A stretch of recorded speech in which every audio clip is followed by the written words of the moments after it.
A lot of information out to the public about school security. And Dennis, I want to start with you. Let's talk a little bit about the things that we're looking at as we peer into the future and try to figure out, okay, where is all of this headed? As we take this information and distill it, what do we do with it? Well, I think starting with the community, there's a new set of expectations. Expectations on how the school functions, what the students learn when they come out of school, and the level of safety that's paramount so that kids feel safe, because you're not going to learn if you don't feel safe. Right. So we now have that kind of directive given to us, those expectations.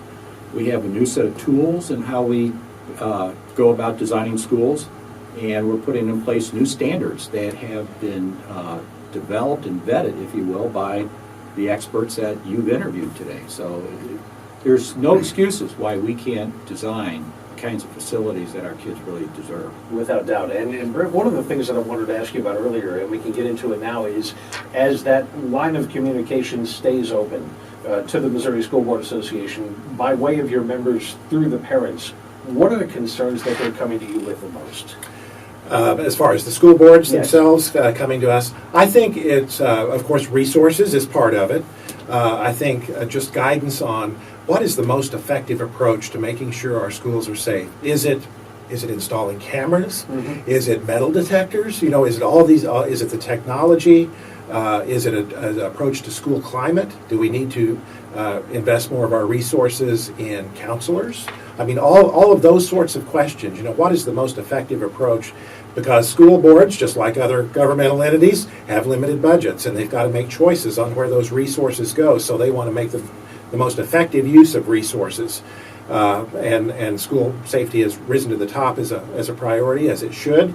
You know, and I think our message to them is that it is important to have, take into consideration facility design, the technologies that we have available to us right now, but maybe the most important thing is addressing that school climate issue and making sure that we have our adults who are in school, our staff and teachers who are trained to identify troubled students before it escalates into possibly a violent situation. And we're not just talking active shooter necessarily.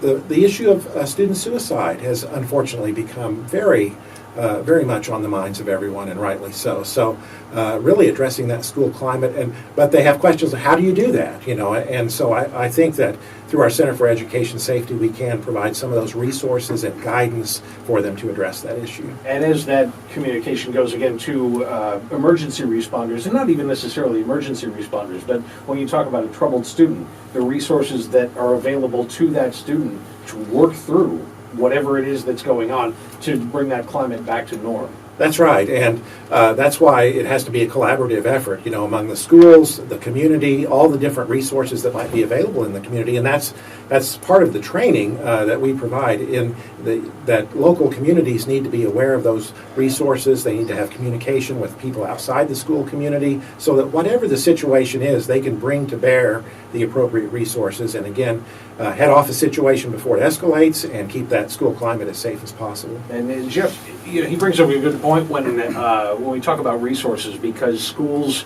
across the country have limited resources when it comes to money, and metal detectors came up in that conversation as well.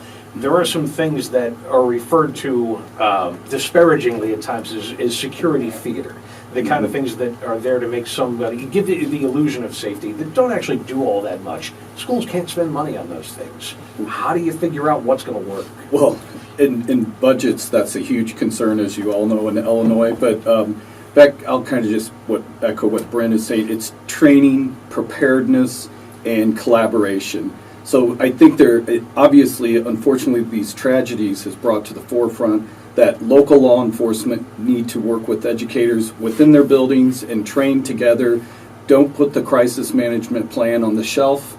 It's got to be active. It's got to work. The more that people prepare and work their plans, the better that they can react if there is an issue or a tragedy that comes about. And Dennis, does Ittner have a part in that? In when we talk about making a plan, an active plan, and keeping people involved, that's not necessarily something we associate with the building itself, but is it? Oh, it definitely is. The whole design process is a series of informed decisions, and that means collaboration. You know, you have to get a lot of viewpoints, a lot of information together, and really sort through that. And the answer is different in all case. You know, every case it's a different response. So it's really an exciting process. You know, the building isn't a product.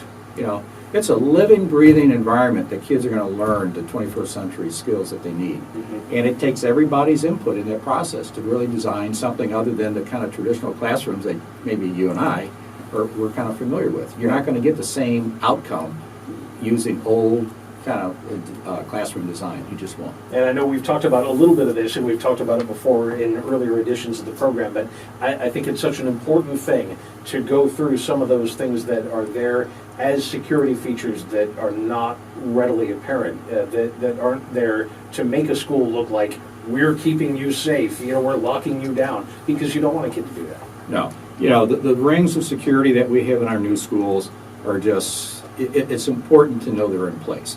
And just knowing that that's in place creates that climate of a feeling of safety. We hope they never have to be put in place, you know, used. Yeah. But they may. It could be for a number of situations. It could be a tornado. You know, you're not going to run down the hall to a gym. You know, you might only have seconds to get to a safe room. You might only have seconds to get in a safe room for other reasons, too. Right. So, you know, the school is really designed as a safe place to learn. And Brent, when we were talking with the Anti-Bullying Collaborative in the last segment, one of the things that came out in that conversation was the fact that as soon as the parents started to hear from other parents, yeah, we're going through this too, there was that kind of sigh of relief of, I'm not alone in this. The more people involve themselves in their local school boards, the more that those lines of communication stay open, the better off everybody's going to at least feel about all of this and feel that they have a part in it. How do you reach back out to the communities and tell them, come to us, we want to hear from you? Right, and I think our school districts across Missouri are doing a much better job of that, and really are understanding that that sort of engagement is absolutely essential to the success of any kind of plan related to school safety, bullying, whatever the issue might be.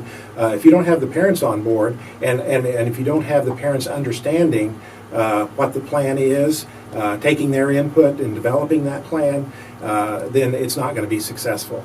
I think parents feel a lot better about the school climate when they have an understanding of what's happening related to school safety. And, you know, I think that translates to the kids, too. If the parents are confident, have a comfortable feeling, are supportive of what's going on in the schools, that will be reflected in the attitude that the kid brings to the school, I think, each day. And again, that can result in improved student performance. And that's the bottom line for us. Again, that's what we're really after, is student achievement, student performance in our school. And without a supportive, nurturing, safe learning environment, we're simply not going to get there. And Jeff Vose, chairman of the Illinois Governor's School Safety Task Force, as that is what Brent just said, again, needs to be underscored.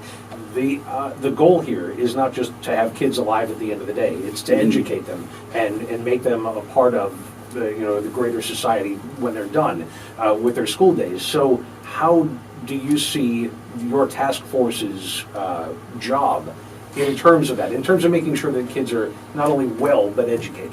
Well, we've had great discussions here. We got to cover all aspects, the mental health issues, the suicide issues, and make our parents and teachers more aware of those signs. That could head off a lot of these issues.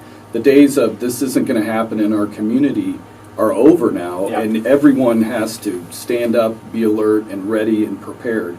So I think we just need to get that consistent message out, awareness, and also preparing staff and the communities that there's just another way of that business is going to be done now with schools. Unfortunately, we just got to protect, and back to the point, if they feel safe, then we're going to, and as Dennis said, that's the best education environment. If they feel safe, they're gonna learn, and things are gonna be positive. And Dennis, I'd love to get a final thought from you, but I also want to make sure that we let everyone know where they can find Ittner Architects Issues in Education and where they can see some of the videos from this conversation and from conversations past. Okay, well, we have two websites. One's ittnerarchitects.com, but the issuesinaeducation.net is the one that really creates a library of all this information, and they're on videos.